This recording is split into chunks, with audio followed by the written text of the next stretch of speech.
Bismillahirrahmanirrahim. Today we will discuss the critical role of judges in statutory interpretation.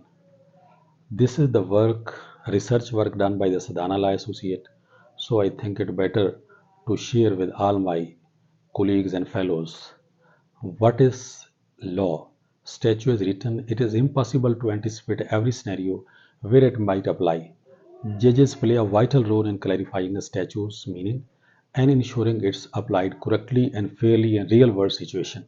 But how? First, determining legislative intent.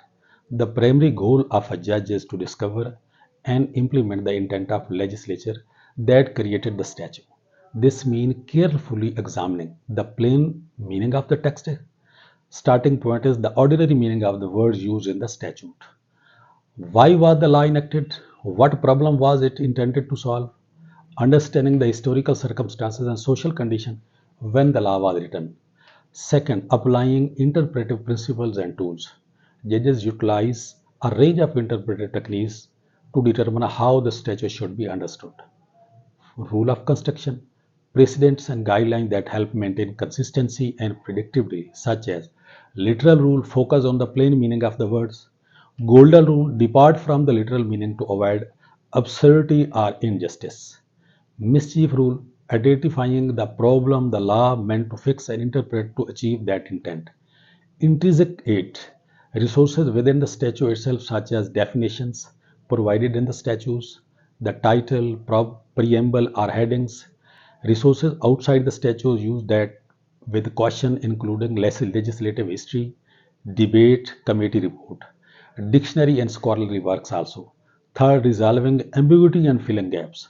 Sometimes statutes are unclear, contradictory, or did not seem to directly address a situation. Judges must then determine if the meaning can be clarified through interpretive principles, find a way to apply the law that remain consistent with the intent of the legislature. In rare cases where the law is silent, they may create case law to fill the gap. This is a more common system based on the common law tradition. Fourth, balancing judicial restraint and judicial activism. Judicial restraint. Judges prioritize deferring to the intent of legislature and pass legal precedent when interpreting the statutes. They avoid significantly altering the law as written. Judges take a broader view of their role interpreting statutes in the light of current values and actively addressing perceived social problems. They can lead to more dynamic interpretations. Most judges seek balance between these approaches, recognizing both the authority of legislature and need for law to evolve over time. Judges must avoid rewriting the law under the guise of interpretation. They are bound by the intent of legislature.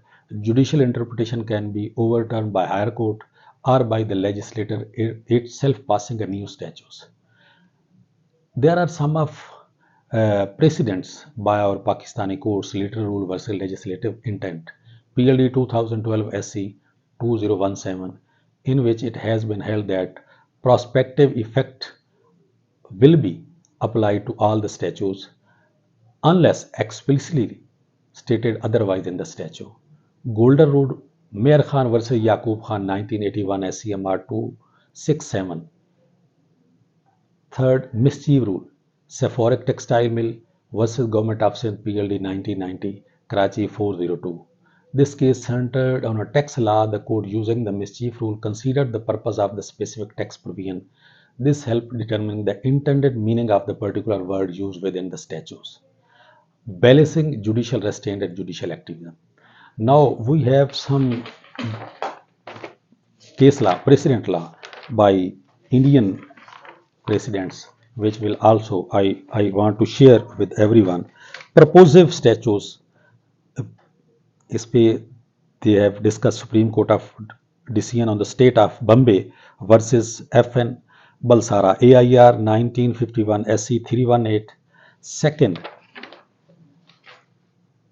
Kishbandanda Bharat versus State of Kerala AIR 1973 SC 1461, and the same Director of Income Tax versus Godfrey Boyce and Company 1995 Supreme Court SCC 600.